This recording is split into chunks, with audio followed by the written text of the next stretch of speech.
Hello, my name is Carmen Vivian Rivera, and I will be discussing the book I co-edited with José Velázquez and Andrés Torres, Revolution Around the Corner, Voices from the Puerto Rican Socialist Party in the United States.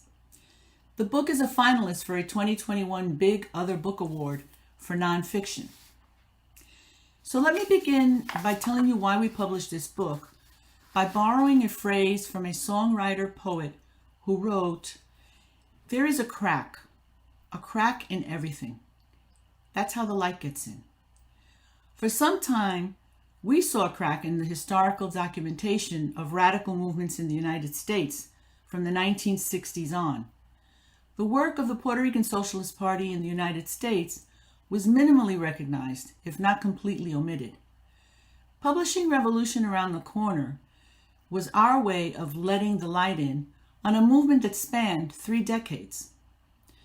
Focusing on the PSP U.S. branch, known as La Seccional, our interest as editors was to lift up the voices of our membership, those organizing at the community level, in the workplace, in higher education, and others in leadership roles.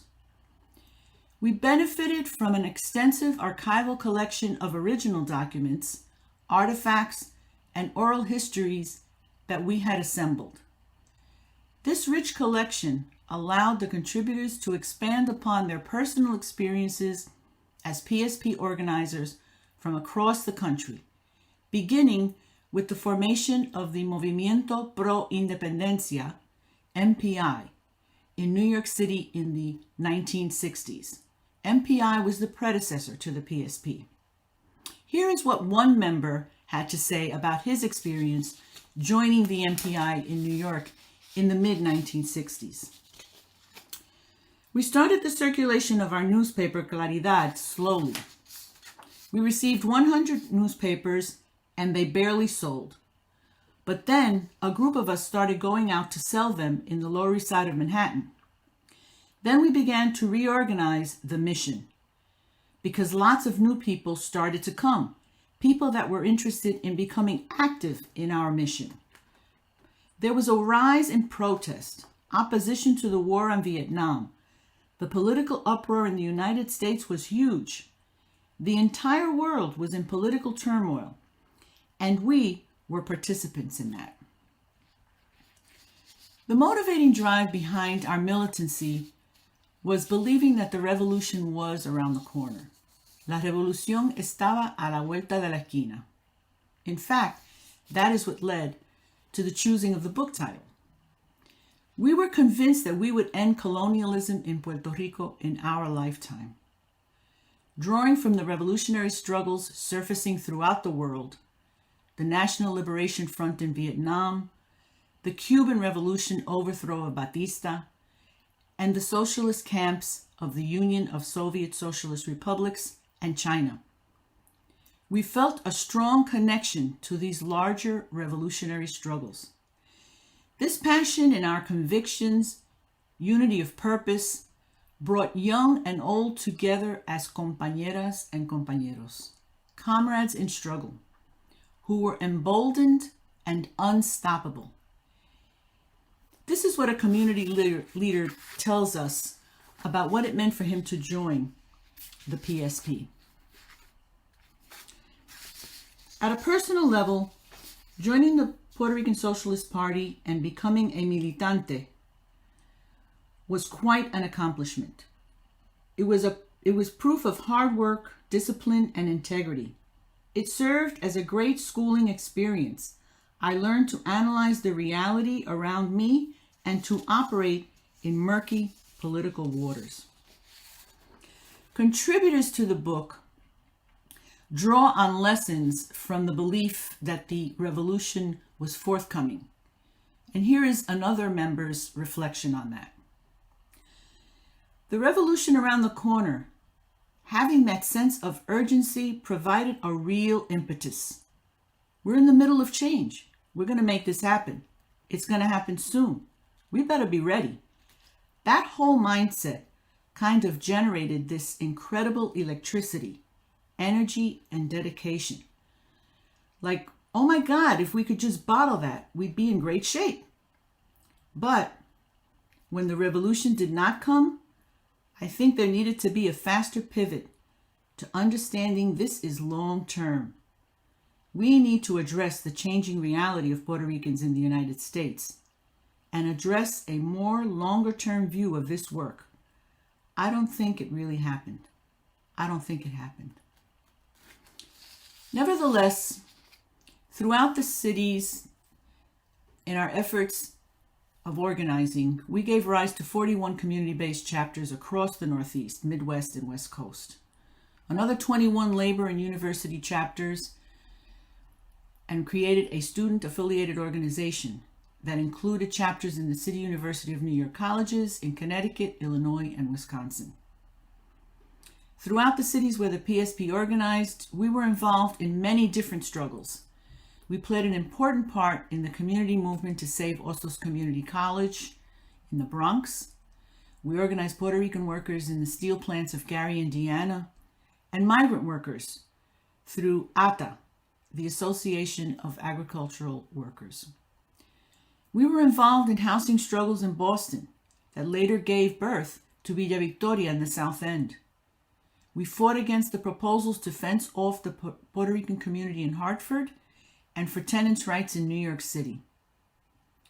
We organized anti-repression campaigns and mobilized to free the 5 nationalist Puerto Rican political prisoners. And while focusing on these individual actions, we also worked to raise awareness throughout the United States about the colonial situation of Puerto Rico. One principal goal was to tear down what we called the curtain of silence that concealed this country's imperialism in its own backyard. Our grassroots organizing led to coalition building with the U.S. left and other progressive sectors to hold mass events. The first was the Acto Nacional, a national day of solidarity with the independence of Puerto Rico on October 27, 1974. Together with the Puerto Rico Solidarity Committee and other groups, we mobilized 20,000 people and filled Madison Square Garden, marking the first and only time since that such a massive gathering in support of Puerto Rico's independence was held. Here's how one member described the thinking behind holding this event. At the beginning, we had doubts that we were going to be able to move that many people. But again, I think Mari Bras, the Secretary General of the PSP, even had doubts. And I think that Genaro, the National Secretary of Organization, had doubts. But the dreamer in this whole group, the dreamer was Ramon Albona, the first Secretary of the U.S. branch. If you let him, he would fill up Yankee Stadium. He would sell you on that idea that we could do it.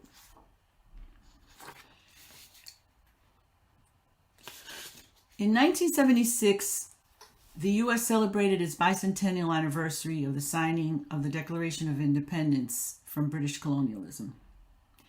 To counter the celebrations scheduled for Philadelphia on July 4th, the PSP spearheaded a coalition of left and progressive organizations. More than 60,000 people marched through the streets of Philadelphia, ending with a massive rally of speakers representing scores of issues and political organizing efforts throughout the country. A similar activity was organized in San Francisco. All of this is described in the book, along with an inside look of how the PSP was organized and how it functioned. Revolution Around the Corner is not only about recording history that had remained hidden from most accounts of radical social and political movements in the United States. We also wanted to broaden people's knowledge of the contemporary scene.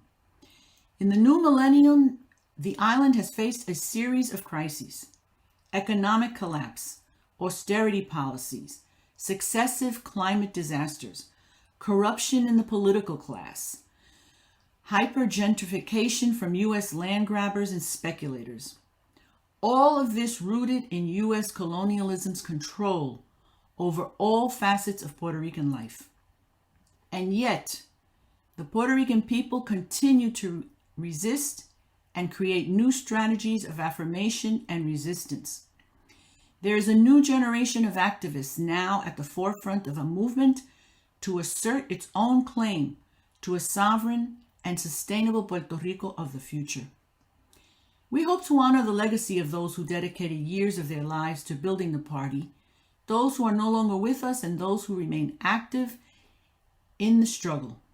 We impart this history to our youth, activists, and for future generations to draw lessons from this experience, the accomplishments, and the many challenges that remain. Thank you for joining me.